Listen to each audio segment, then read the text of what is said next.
अंगुष्ठाभ्यां नमः दशपुरमासात्मे दर्जनाभ्यां नमः चातुर्मासात्मे मध्यमाभ्यां नमः ऋषिंबन्धात्मने आमिकाभ्यां नमः ज्योतिष्ठमात्मने कनिष्काभ्यां नमः सर्वकालने कनिष्काभ्यां नमः श्री हृदयाभिन्यासः अग्निहोत्रात्मे हृदयाय नमः दशपुरमासात्मे सरसे स्वाहा चातुर्मासात्मने शिखायः निरुषमन्दात्मने कवचाय ज्योतिष्ठमात्मने नेत्रमेवसः सर्वकर्तात्मने अस्त्राय पडः ओम भूर्भुवस्वरात् दिग्भरिग्भरः ध्यानम्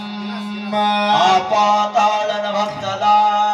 तमुवन ब्रह्माण्डमाविस्फुरः ज्योतिस्फाटिकलिङ्गमणसंसन्तो भक्तामृते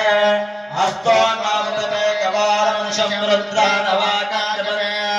ध्यायेत्सिद्धये ध्रुवपदाय प्रविशिञ्चञ्चिवा ब्रह्माण्डव्याप्तदेहा विशिञ्चा भासमानावजङ्गे कण्ठे कालकपलना चण्डकोदण्डहस्तः त्र्यक्षारुद्राक्ष भूषासुवः